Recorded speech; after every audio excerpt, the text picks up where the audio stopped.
battle over black history? Okay. Yes, that was over black history.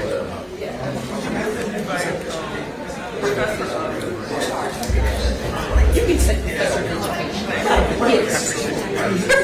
Yes. No problem. Okay. Howard, sit down. Yes. All right. There's no space here. Good to meet you. Nice to come. Good.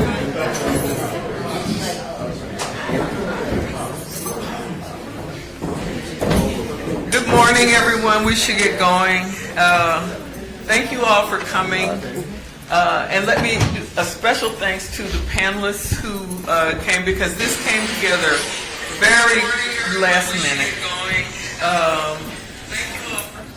I just thought it was important that we, at this meeting, in this special place, talk about an issue that is so very important and is in the news right now.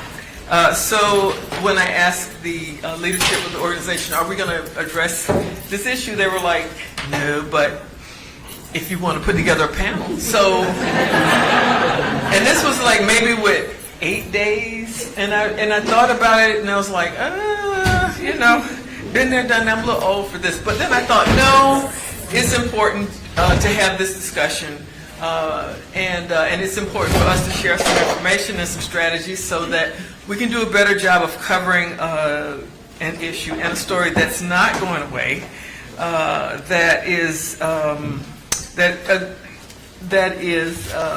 like I say, vitally important to not just us as journalists, but to our communities and to indeed this whole country.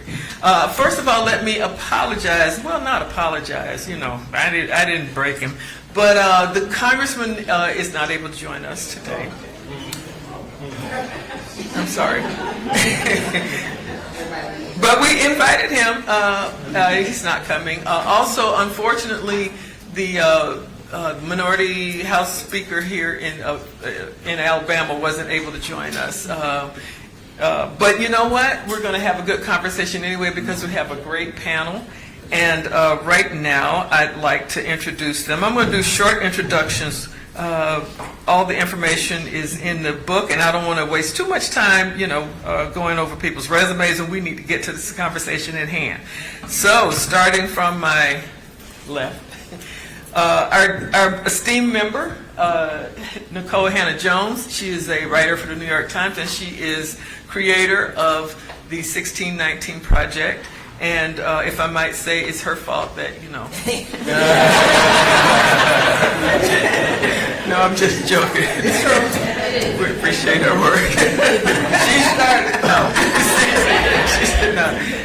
Next to her is Dr. Tondra Loder-Jackson. She is an education professor here in Alabama, University of Alabama in Birmingham, and she wrote a book several years ago, fascinating, Schoolhouse Activists. It's about the underreported role of black teachers in the civil rights movement. And we'd like to hear more about that. You know, the sense that they were not a part of the movement, they were not out there on the front lines, but they were behind the lines doing some really important work. So that's interesting.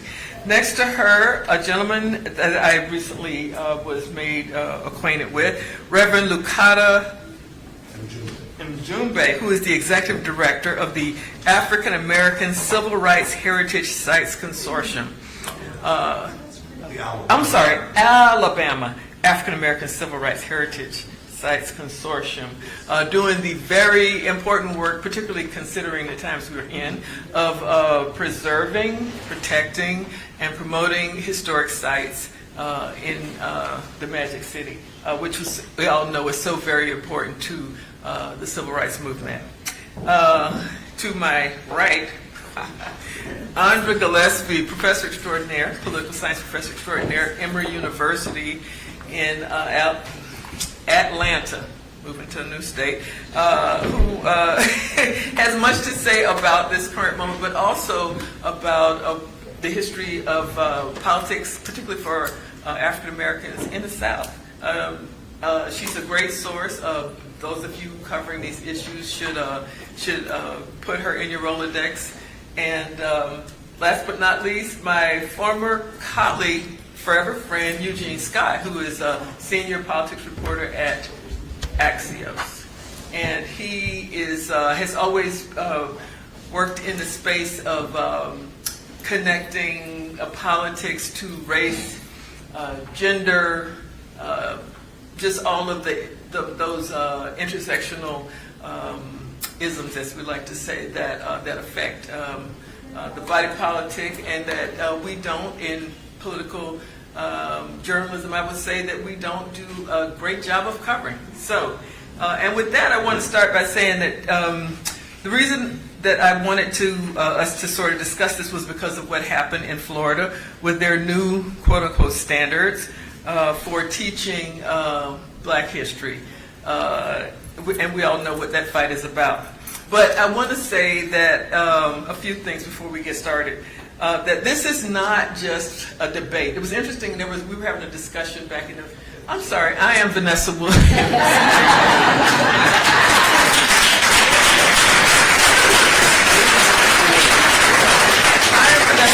I'm the deputy politics editor at the Washington Post and a former president of the National Association of Black Journalists.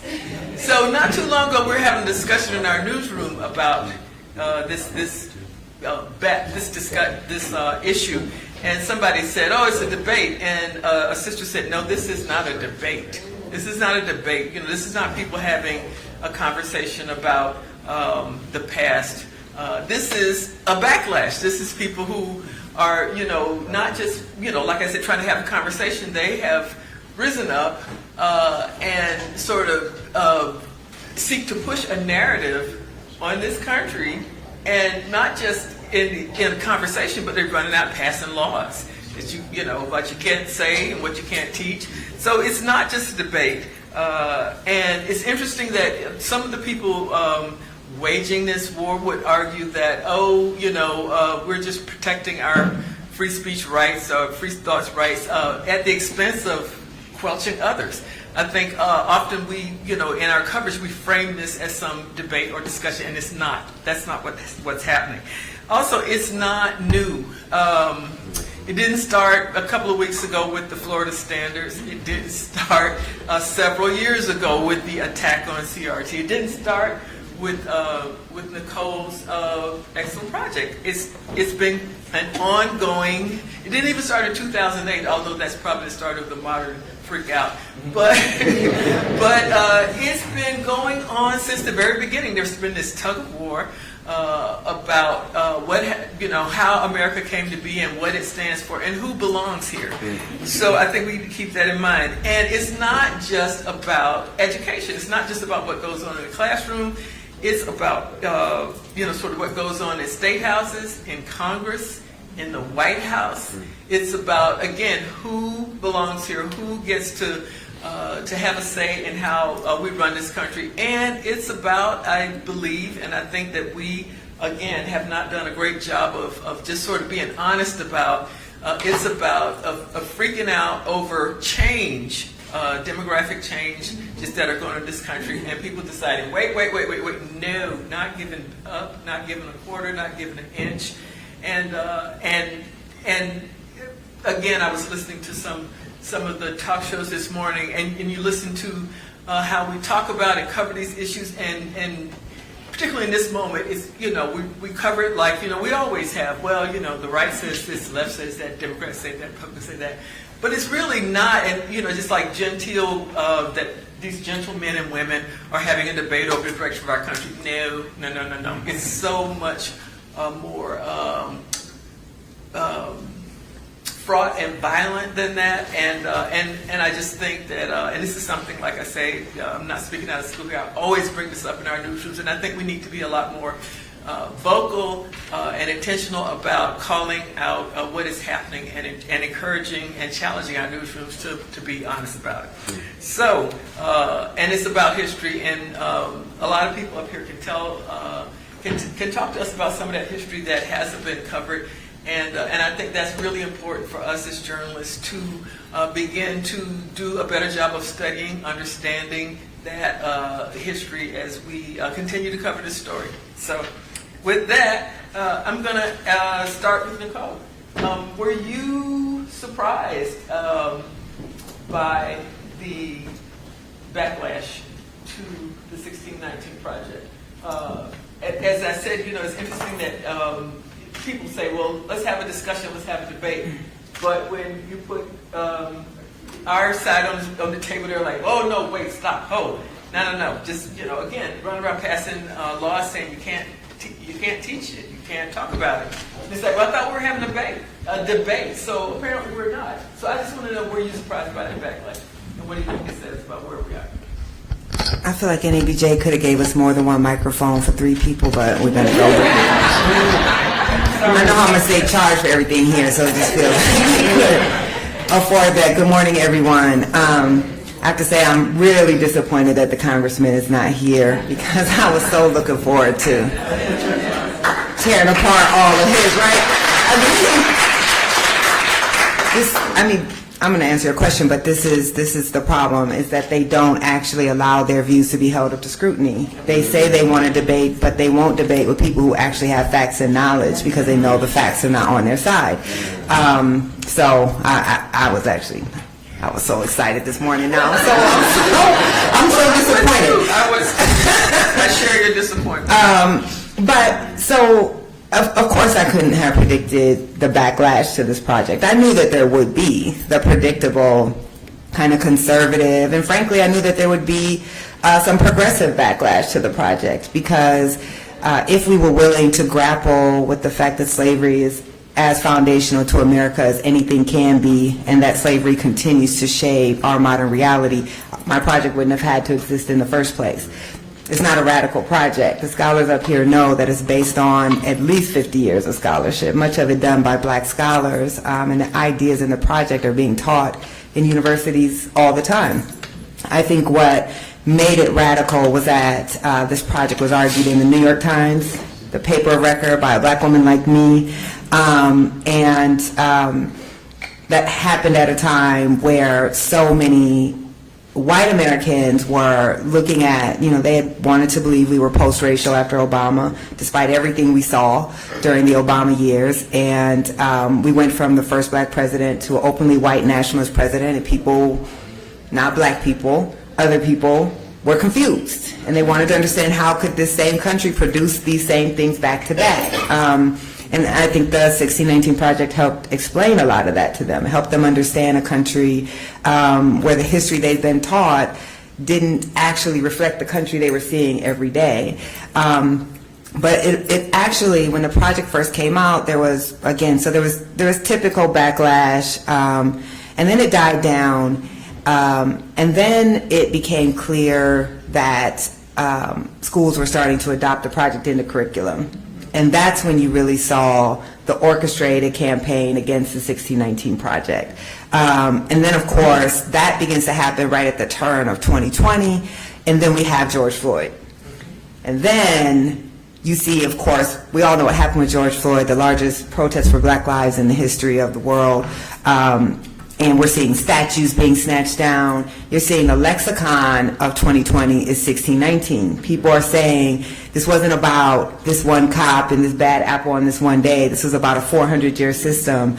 And no one probably in America is obsessed more over what happened around the 1619 Project at that time than me, and I looked at the polling. So of course, that's the first time during the height of the protest, 7 out of 10 Americans said they'd had a conversation about race in their household. About 10% of all Americans participated in some racial justice protest. And the most telling number to me was that nearly half of Republicans, when they were polled, said that they believe that race, structural racism, was a primary obstacle for black Americans. Now, I want y'all to pause on that, right? This is the party of personal responsibility, of individual opportunity, that where black people are suffering is because of our own pathology, because everybody in this country has the same chance in our free society, and yet they are putting together that there's something larger that's holding back black Americans, and it's not just black people making individual choices. That was going to require a response. Right? Conservatives were not going to allow half of their own members to start to think that there is something structural wrong with the United States. And why is that? Right? Because narrative leads to policy. So if you think that black suffering is caused by black people doing things they shouldn't be doing, then you pass regressive policy to address black pathology or to punish black people. If you believe that black suffering is coming because we have a 400-year system that is leading to that, then you're going to pass policy that is structural. And why would powerful people want any type of structural change? So that is where we really saw the backlash, right? Monuments are getting snatched down. People are starting to question who we mythologize. And as has always been the case in American history, politicians then see an advantage there because the oldest wedge issue in America is race. Go back to the Bacon Rebellion and the way that you can divide people whose economic interests should align them, whose political interests should align them, is through race.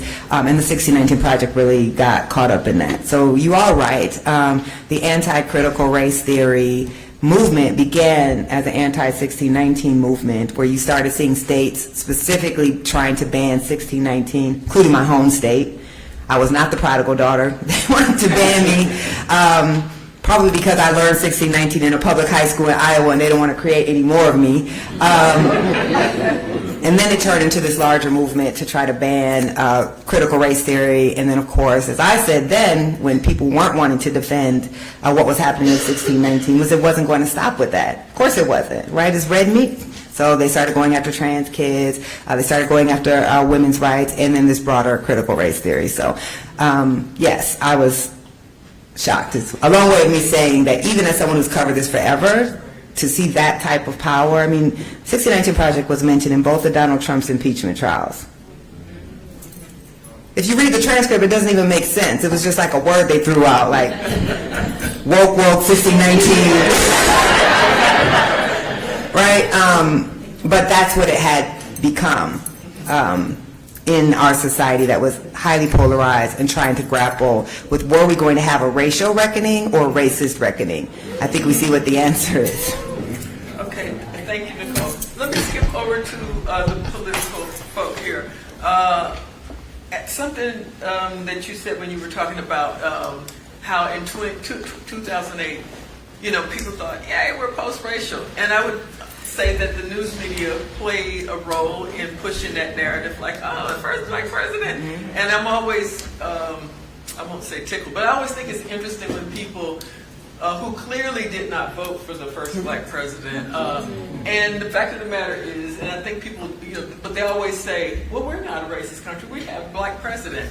Usually that's uttered by people who did not vote for black president. And we also need to always, where it's appropriate, and I think it's always appropriate, remind people that most white Americans who voted did not vote for the first black president. Now, you could say, well, most of them don't vote for Democrats. True. But if you're going to go out bragging about how we're not racist because we had the first black, you need to be honest that you didn't help us cross that milestone. But I do want to say, so people did think, New Day, post-racial. What did we, as journalists telling the first draft of that, and as sort of informers, what did we miss? How did we miss that? While some people were, sort of doing the post-racial, sort of high fives, that other people were like, what? Like I said, these people who were always there, we knew, they were somewhat quiet, or, I guess they'd been, just sort of being polite, if you will. How did we miss the big, huge backlash? So I'll start as somebody, 2 of my 3 books are edited volumes, have post-racial in the title. It was not my choosing. And I always have to answer interviews by saying, no, I don't believe America's post-racial. And I was saying that, in 2010 and 2012 when those books came out. If there is anything that we missed the backlash, right? And that's actually been documented throughout history. You get emancipation and Reconstruction, you end up with Jim Crow, right? There's always that sort of progress, regress thing that historians and political scientists have actually talked about for years. So one of my advisors, Roger Smith, actually talks about this in his book with Phil Klinker. He talks about it being 2 steps forward, 1 step back. And so I think after kind of the glow of 2008, people were not braced for the backlash and should have anticipated that. And perhaps the lesson that we'll learn is that the next major progressive step will be met with a backlash, and you just just kind of have to brace yourself and be ready for it in that particular respect. If there's Wait, do you think there's going to be, sometimes I look out there and I don't see another progressive step forward coming. I'm just saying whatever it will be. Okay. Whatever it is, whenever that happens, All right. if it's not, our generation that lives to see it, then we need to prepare our children and our grandchildren for there will be a backlash, because that is the story of American history. And so, we like nice linear stories, and President Obama would always talk about the moral arc of the universe being long, but and he's quoting Dr. King, but like the more accurate kind of depiction of it is also very jagged too, right? And we just have to sort of brace ourselves and prepare for that jaggedness. Just briefly, one of the reasons we missed that story is because of why NABJ was founded. Our newsrooms do not reflect the diversity of this country. In 2008 and 2012, I was a political reporter in Arizona, and so we were covering it from, quite frankly, the McCain perspective. You all probably saw, I think it maybe was about a month ago, Pew Research Center put out a report on what our media looks like, and only 5% of political reporters, political journalists in our entire country are black. And so that means that there are newsrooms, multiple newsrooms, probably most newsrooms, where there are no black people covering politics. And that's not to say that you have to be black to understand race. My younger brother's an African American studies major, and he reminds me that most of his professors are not black. But the fact is that when there are 0 black people at the table when we are discussing black people, the media, the coverage will reflect that, and that's just a fact, even when with the best of intentions. And so it should not be of any surprise, when the media cannot tell the story of America when the media doesn't look like America. And that's what happened in 2008 and 2012, and quite frankly, that's what's happening right now. Okay. That makes me feel good. Up now. Dr. Loder Jackson, and again, part of this conversation is talking about how, none of this is really new. But unfortunately, I think a lot of us, as Eugene said, people who run these newsrooms, sort of approach it that way. Tell us about about your book and Sure. about the issue of how Black history has been taught in schools. The historical. I won't say debate, but fight over it. Understood. Yes, Yeah, thank it's you. not a debate. People are. We're constantly trying to sort of push back against efforts to. Yes. This may sound a bit peculiar, but I'm actually glad that Black history is being contested so publicly. I honestly think some of us had gotten really complacent about the salience of Black history. Some of our students, and I'm saying this as a person who's in Birmingham, some of the eye rolling you get from students and other people when you teach about civil rights or Black history, and don't think that I don't understand where some of that comes from. We have to adopt some pedagogies that are engaging for this millennial generation. I do get that. But there were people in my generation and even older who question having a Birmingham Civil Rights Institute or really talking about this. So in a way, some of us needed to be shaken up a bit. And I don't appreciate it being done in the way that it has been, but I think it's helping us to look back and reclaim some of the importance of Black history. So some of the work that I've been doing over the past 2 decades, is looking at the role that Black educators played in the civil rights movement. If you really look closely at some civil rights narratives, generally written by a number of white historians, but also Black and other groups, there's this view that Black educators were really accommodationist, that they pretty much toed the line. You hear people say that really the heroes of the movement were the preachers, and I would say the alphabet soup of civil rights organization, NAACP, CORE, and so forth. So educators are really viewed pretty much as being invisible or inconsequential to the movement. But they were there. They were on the front lines, actually, in Birmingham tended to be hidden in mass meetings and so forth. And was it a smart thing to just announce to your principal or people in the district what you were up to in the evening? No. An example I can think of, a popular movie example, the movie The Great Debaters, where Denzel Washington plays Melvin Tolson, a great educator and poet from our HBCU, Wiley College in Texas.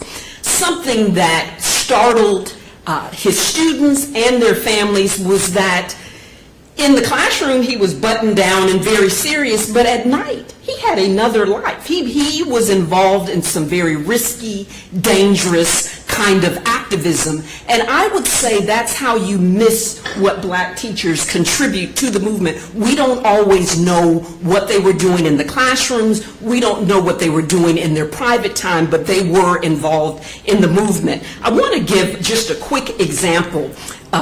Just to mention kind of one of these hidden stories. There is a historian, his name is Michael Hines, and he recently published a book called A Worthy Piece of Work, and there's a colon, The Untold Story of Madeline Morgan and the Fight for Black History in Schools. This is a World War II narrative of a black educator in Chicago who came up with a curriculum that really was embraced by a number of white people during that time, and certainly black people. And this curriculum was used throughout the district, and it was used in other areas of the state and so forth. But at the close of World War II and a little bit afterwards, really by around 1950, nobody knew about her work. It was largely forgotten. And that was because she had to ride one of those ebbs and flows. It was popular during a time when a number of whites were afraid of black unrest around World War II, and kind of this, oh, we all need to come together, and, you know, we're fighting the enemy, and so we don't want that kind of restlessness. So adopting that curriculum, you know, and showing some support towards blacks, that seemed to be in the favor of some of the whites in Chicago in that area. Of course, a number of black people, one black soldier wrote her and told her, I've never learned this history before. It's really helping me in my resolve to continue fighting this battle, both abroad and for justice. But after the war and moving into that rising conservatism of the Cold War and so forth, people were no longer interested in that, and it fell off the radar. So I encourage all of us really to go back and look at some educators in your own respective communities and look more closely at what they could have been contributing. We know about Carter G. Woodson. We should know about Carter G. Woodson and his important role in establishing what we've come to know as Black History Month. But he worked in collaboration with black teachers throughout the country in order for that to be implemented. Okay. Go back over this side of the table. Dr. Loder Jackson talked about this is good that it shakes us up. But in a lot of states, including my home state of Florida, in Georgia, in right here where we are in Alabama, one wonders what can we do? They've been gerrymandered to the hilt. To make it more difficult for black Americans, who are a majority of black Americans live in the South. People are surprised. They're like, "What?" No, it's true. A majority of black Americans live in the South, yes. And I would say in this region we have probably far less representation than some of the other areas. So yes, we're shaking up. We're saying like, "Whoa, this is happening. What are we going to do?" But what are we going to do? Like I said, we don't control the state houses. We don't have the seats we should have based on some of the population. There's a big fight going on right now here in Alabama about redistricting, where the court said, based on the population of black citizens here, you need to create another district, and they were like, nope, not going to do it. And as somebody points out, they were more than happy to follow Supreme Court ruling about abortion, but not about redistricting, but go figure. So anywho, in my home state of Florida, redistricting eliminated a black congressional seat, and everybody just kind of went, and Mississippi, just again throughout. So what do we do? So people say, we're shaking up, we know what the deal is, but what do you do about it in a political system that basically has in many ways made it difficult for black people to sort of be represented? So, the answers are tough, and I can't give a nice answer that's going to be really inspiring, but the first thing that you have at your disposal is shame and sort of publicizing this and not kind of going down silently and exposing this. So, yeah, legislatively, these states have Republican majorities, and in a lot of these states, Republican supermajorities that are going to make it difficult to overcome them. The limits of a litigation strategy are that courts don't have enforcement power, which is exactly why Alabama is going to get away with not redistricting for now. And so as soon as that happened, I was like, I'm going to be talking about this in my classes, right? I have this slide where I always talk about sort of, what to do to get around kind of, a court ruling. And it's either, or to respond to a court ruling, you change the law, you adjust, or you ignore them. And I usually use massive resistance as an example, but there's no way I can get away from not talking about this real life example that just happened. So this is something that I'm going to talk about. This is something I can arm and educate my students with. Georgia's actually a really interesting case. There has been redistricting, right, that eliminated a Democratic seat that was held by a white woman. And there was an attempted sort of gerrymander in the 2nd district that will not displace Sanford Bishop, but the moment he retires, I think, is a moment where that seat actually comes up for contestation, and we have to sort of ask what the consequences of that are going to be and whether or not that actually fits a clear type of Section 2 violation that even this type of court might be sensitive to. But there are also other places where we see you can only gerrymander your way so far out of certain places. So if you look at Metro Atlanta, it's too diverse for you to not have representation of people of color in the district and not have Democratic representation. So I think the hard thing is trying to convince courts about the subtext when race and party correlate so highly with one another that you can actually credibly make a case that this is about partisanship, which the court does not care about.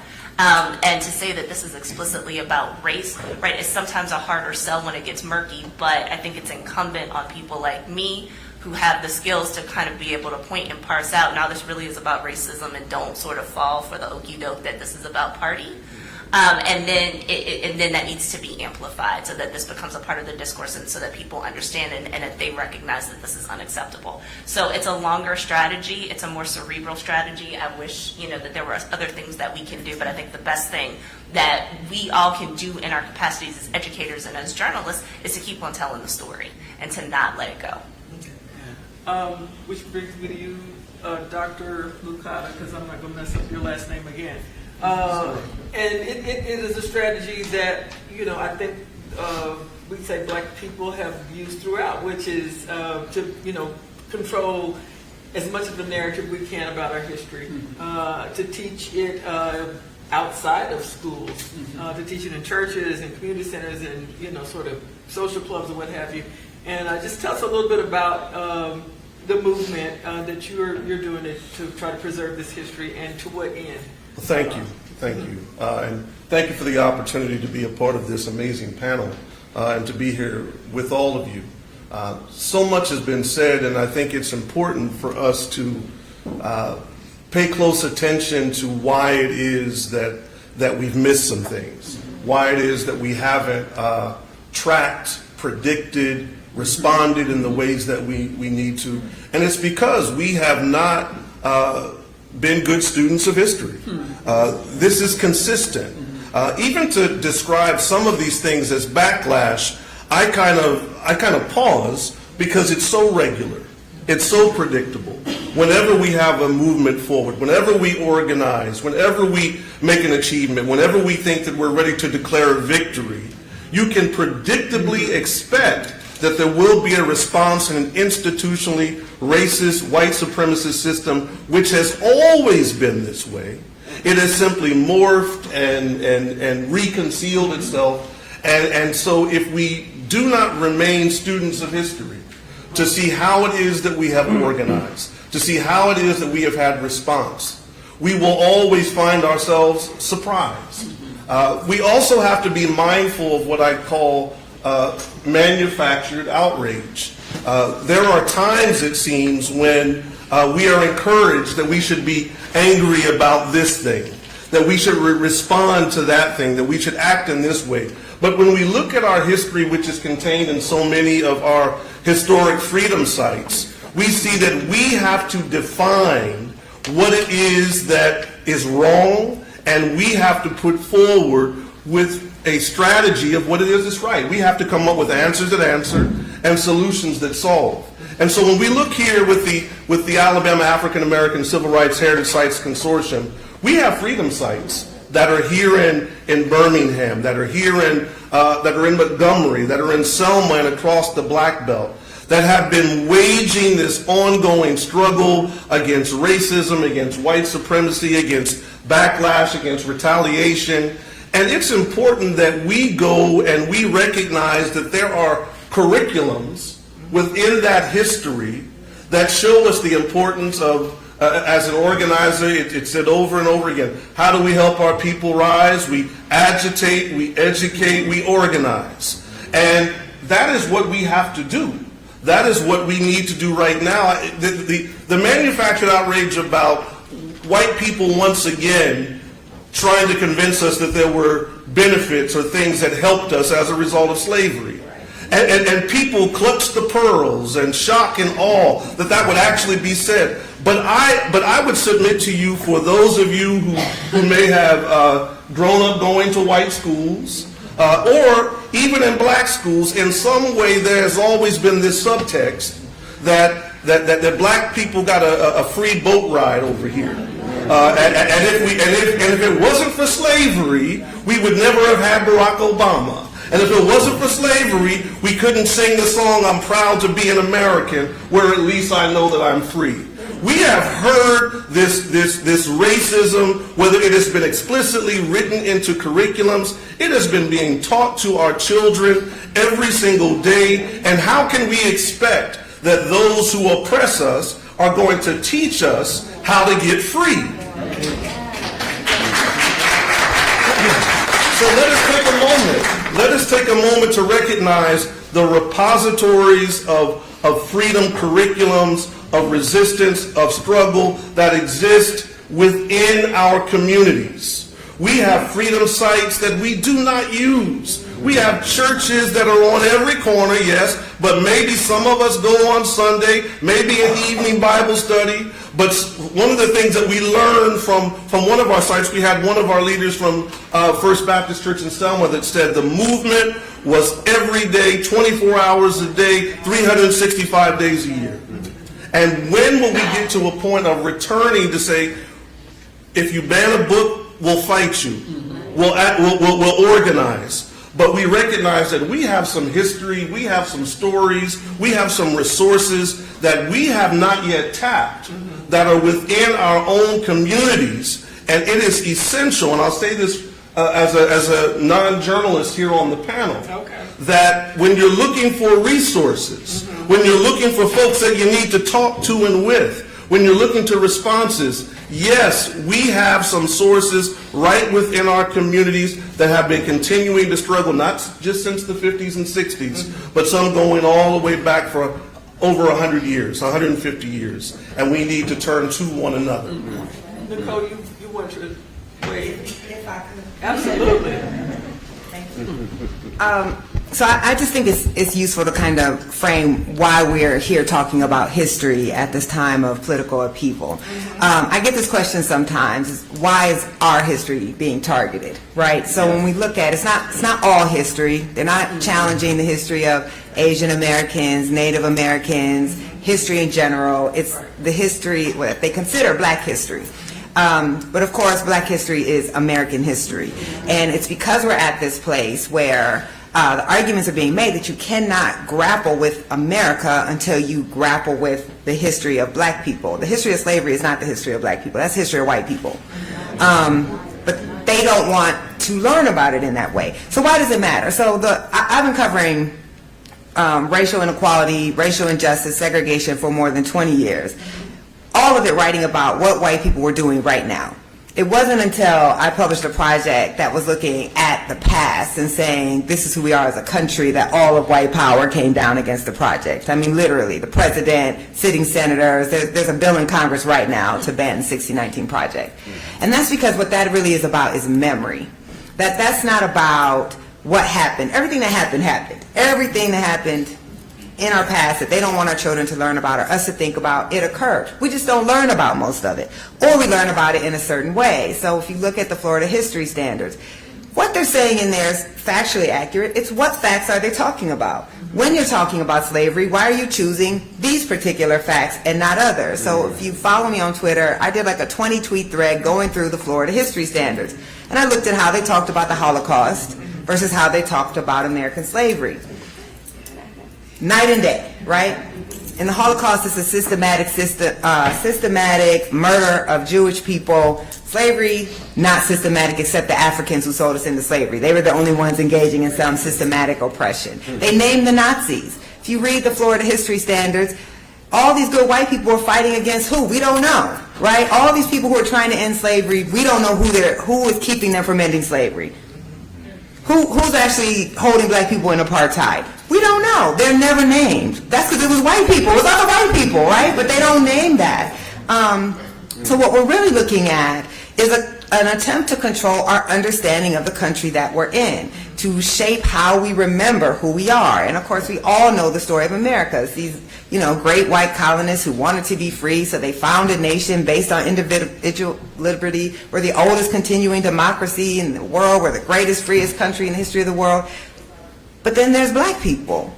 And you can't deal with black people because black people give life to all of that shit, right? We're the most inconvenient people to the story of America, because then how do you talk about 1776 and not the fact that the man who wrote those words in our founding document, all men are created equal, endowed by the Creator with inalienable rights, owned 200 human beings at the time, that 1/5 of the population was enslaved, and in fact, he brought his own wife's enslaved brother with him to Philadelphia to write the words of liberty.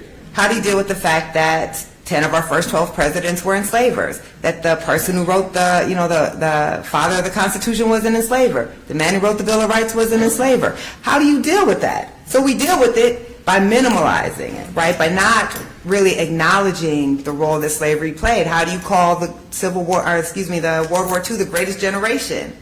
But black folks are fighting in a Jim Crow army and getting lynched for having the audacity to wear their uniform when they came back home.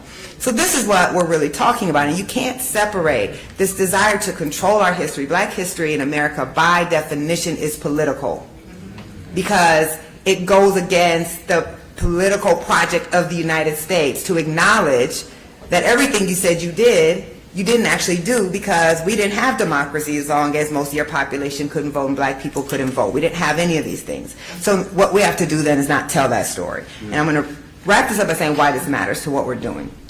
What legitimizes the gerrymandering in Alabama, or the gerrymandering in Florida, or the regressive laws that they pass, is this idea that they are not race specific, that no one is saying black people can't vote, or we're trying to keep black people from having political power.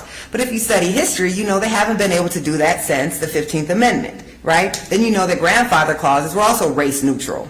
Then you know that poll taxes were also race neutral. Literacy tests were also race neutral. If you have that history, then you can say, yes, you can have a race neutral policy that is designed to have a race specific effect. But if you don't learn that history, everyone can sit there and say, well, look, we don't mention race. We're just doing this because of whatever reason. And you don't actually have the knowledge to cover that as a journalist and push back and say, actually, this is the history of what happened. We see this, all over the country in our coverage. So when they can control the narrative and our understanding of history, they can pass every regressive policy they want, and we don't understand how they're doing it, why they're doing it, and have the ability to push back in a racialized society. That's why they want to control the narrative, because every policy they have that doesn't allow us to teach that we had racial apartheid in the United States, that black people were not allowed to vote until 1965. Every one of those then allows them, it justifies the policies that they want to pass. And we as journalists are just covering this as kind of a day-to-day story with no historical context. That's where we fail. So when we sit in a room with journalists and we say, what can we do? I'm going to call up Nicole Carr's reporting in ProPublica on this parents' rights movement. How many stories have you seen that calls this out as a white movement? None. We all know it's a white movement. Every journalist, all you have to do is open your eyes and look and see who's at the school boards. And yet we don't write this as a story of a racialized movement. This is the same thing as the parents' rights movement during segregation. If you know the history, they didn't say this was the white parents movement or the parents keep white kids schools. They called them parents' rights, citizens' rights, taxpayers' rights, but only taxpayers, the white is silent. So Nicole Carr has the audacity to actually cover what the fuck is happening. You have to know what's happening to be able to call it out, though, right? So when you don't understand that history, then you cover this and you're afraid. So journalists, we are failing. We are failing to tell the story as it needs to be told with clear language and an understanding of the history to be able to say, this is what Nicole Carr did, which is not that hard, right? We're investigative reporters. Get the data. She said, I'm going to watch every video that I can find of these parents coming down to the school board, and I'm going to record the race of every person who spoke on behalf of Moms for Liberties or whatever these parent rights group, and create a spreadsheet and then say this is a white movement because I have the data. And then you can cover it for what it is. So this is why we are having these wars over history. It's not just because one day they were like, oh shit, we're going to learn about slavery and we don't like that. Right. It's if you learn about the structure of race, then society then can see the policies that are being passed in a different way and support different policies. So we are failing as journalists, and I'm, okay, I know I'm not supposed to be giving a lecture, y'all, sorry. The last thing I want to say, and this goes to Eugene's point, lots of black journalists don't know this history either. So, we should have this conversation. right, just being black gives you a certain perspective on the world, absolutely. But those of us who cover race well because we have studied the hell out of it, the way you would study education if you want to be an education reporter, the way you study criminal law if you want to be a crime reporter, right? You can't just go in and not have studied the history, the case law, the data, and cover this well. Well, white journalists learn to have expertise in everything else they want to cover.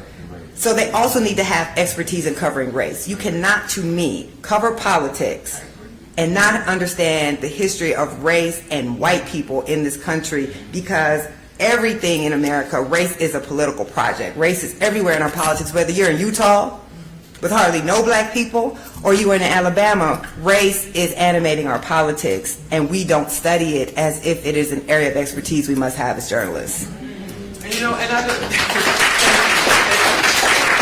And, it's interesting that you would bring. I was going to bring up the Moms for Liberty Parents' Rights Movement. A couple of weeks ago, had this very discussion in our newsroom about a story that failed to, sort of be specific about who they are and what they want, and backlash, from my colleagues. Yes. But you have to be. It was a couple of us wrote it, and so I took the second, we wrote it together. Whoa, what are you saying? And I went back like, this is what we're saying, and you can be upset if you want to, but this is a fact, and y'all missed it, y'all messed it up. So yeah, you need the knowledge, you need the history, but it can be hard to do that. And what I want to encourage people is you got to find a way to sort of push for the truth. It's uncomfortable. It's uncomfortable. Might be uncomfortable for you. It's not uncomfortable for me. I have this reputation, but it can be uncomfortable, in dealing with your colleagues. But I'm telling you, newsrooms have to figure out how to grapple with this, how to have these conversations, because at the end of the day, it's not about identity, this or that. It's about accuracy. It's about being accurate, and it is, and as Nicole says, it is totally inaccurate to describe this as a parents' rights movement. It is a white conservative parents' rights movement. Okay, and I had a discussion about the story in our newsroom because we had a poll that showed that a whole bunch of parents on the other side do not agree with this. So how do we, sort of present these people as representing the views of parents concerned about this, and that? No, they don't. So anyway, I'm sorry. I don't want to preach, but you go. This issue about the parents is quite fascinating. Of course, there's always been a tension between teachers and parents, especially in the early childhood years. I mean, the parent feels like they are the primary teacher, you know, that the child is in their custody, so forth. But something there's a very telling quote from a teacher in Birmingham who I interviewed, who ended up being one of the first to integrate a white school in Birmingham after Brown and so forth. And she tells a story about how she was teaching a lesson about the KKK to early childhood, elementary level children. And one of the white children innocently raised his hand and said, "Oh, well, you know, my daddy was a part of that." Okay, so number one, you kind of have to sit with that a moment. So number one, some of this conversation about when do you introduce race to young children? Well, young children come to the classroom and introduce it to you. They introduce some very contentious issues to you. And that teacher, I'm sure, was taken aback, but she took the moment to tell the student, well, we don't really want to do that anymore, meaning being a part of the Klan. She had to deal with that delicately. This is the child's father, you know, but the child knew from this black teacher that there is something wrong with this group based on how she was talking about it. So a lot of what we're seeing now, you know, these concerns about black history and so forth, in recent years, people weren't as nervous about black history being taught to black children. They were a long time ago, but they weren't as nervous about that. I'm talking about in the 80s, 90s, and so forth. I'm not saying it was easy, but with the Black Lives Matter movement, as post-George Floyd, that reaction, we know that it was global. It was not just national. It was global. And it was multiracial, multi-ethnic, multi-generational, certainly led a lot by young people. That really frightened a lot of people. So now you're talking about teaching CRT 1619 Project, Black History to white children, and it's been going on, but people are scrutinizing that more closely. The pandemic gave parents more of a bird's eye view with the Zoom and so forth. You can look over their shoulder. You actually knew what was going on in those classrooms. So it's really pretty profound to me. It's disturbing. I'm concerned. I teach students who are going to be teachers. So it troubles me to hear about the chilling effect of all of these laws. Even when a law isn't specific and it doesn't say you can't teach X, Y, Z, I do have some colleagues and some young teachers who are saying, well, I'm just going to leave certain things out even if no one has told me to. And so a lot of us are working with those issues. I and some of my colleagues do a number of professional development workshops on civil rights and black history, and we go to the local African American sites. We push these young teachers, these people who are going to be teachers, to learn about primary sources and to learn from other educators like yourself, not just teachers, but to tell them that if the public schools tells you you can't do something, you can find this information in a lot of other places. And black people really do need to examine, kind of something that some of us did a long time ago, turning over this responsibility to teach black history wholly over to the public schools. Right. That was never a good move. I know I learned most of what I know about black history from my father's bookshelves. He was taking black studies course, so he didn't even know I was picking up, and then they were not developmentally appropriate either. Picking off books off of his so the material was in our household.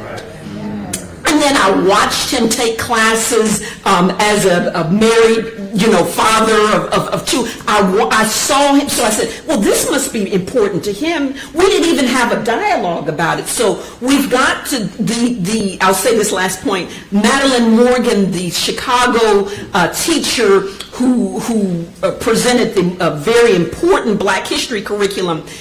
Something she did is she built support for it through her Delta Sigma Theta sorority, through some of the churches and other groups. That's where that curriculum was being taught, as well as in the public schools. So we've got to reclaim, the teaching of black history.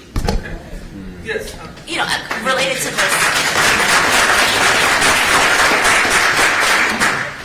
I approach this debate as a college teacher. And so part of the issue with CRT is that we don't teach this in K through 12 because it's not developmentally appropriate.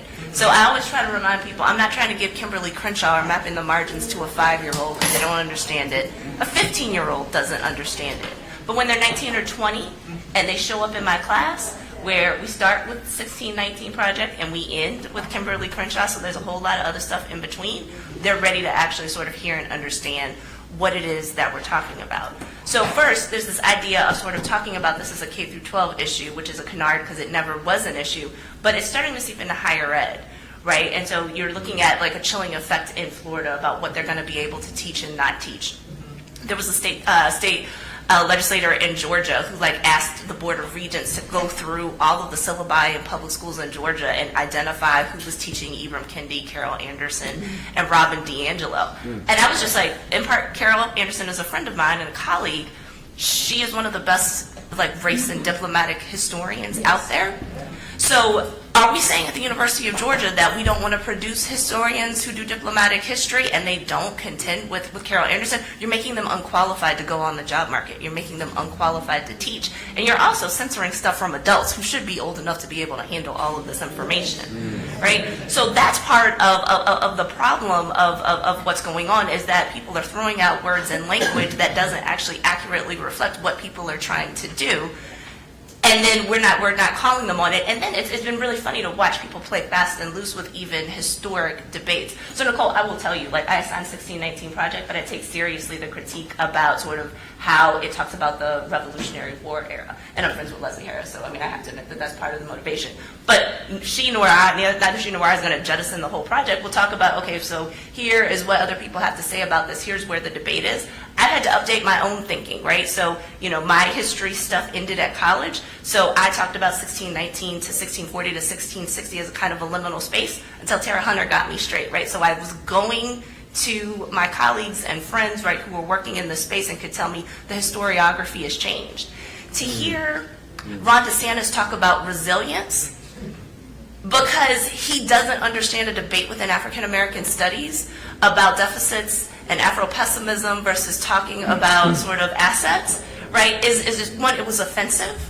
And then it also sort of comes from this real paternalistic type of thing. So in my day, when we, you know, would talk about this kind of from a sociological perspective, you had to contend with Orlando Patterson, who would talk about natal alienation and how we brought nothing over. And like everybody has debunked that. So it's out there, I talk about it, but then we talk about how we move past it. But for Ron DeSantis to play armchair sort of African American studies professor, not having read anything, and to say that this discussion about sort of assets that slaves had, you know, is a way to talk about resilience, misses how we talk about this. There is a consensus within those amongst those who study, you know, African American history, African American politics, African American sociology, that slavery was bad and we didn't need to do that to get skills. And in fact, it ignores the fact that black people brought skills with them to Africa. It is in fact why some of us were prized, like in certain parts of the country. So if they knew that you knew how to grow rice already, they got you, right? Like, so it's like we didn't come here sort of like, I didn't know how to sew, we didn't know how to, like, this is the most ridiculous thing. And I think I really got pissed off about it because I think the moment I heard it, I was watching TV and I happened to look at pictures of my great-grandparents and I looked at my great-grandmother, who I knew was the granddaughter of a slave and a white overseer. And I was like, I'm glad my great-grandmother existed, right? I wouldn't be here without her, but this shouldn't have happened, right? There isn't anything good of this. Don't try to clean it up. And then don't try to play like, you know, sort of armchair intellectual and like sort of like mess up stuff and overgeneralize. And I think what we're afraid about in K through 12 is that line in the curriculum in the right hands will be handled effectively. But we all know that like people don't take social studies seriously, right? People care a lot about STEM, care a lot about language. It's not unusual to have the football coach who was hired to be the football coach teaching social studies, and they say something patently ignorant, right? I also live in a state where there's a state legislator who's a history teacher who swears slavery wasn't the cause of the Civil War. So we also know some people got bad education. That's what we're worried about here, right? Because we've seen it, we've lived through it. So I'll end with one story. I was at an international conference a couple weeks ago. I was talking with an older professor who was recounting the story about how, I think in the late 60s, She was taught that African history wasn't history because it wasn't written down.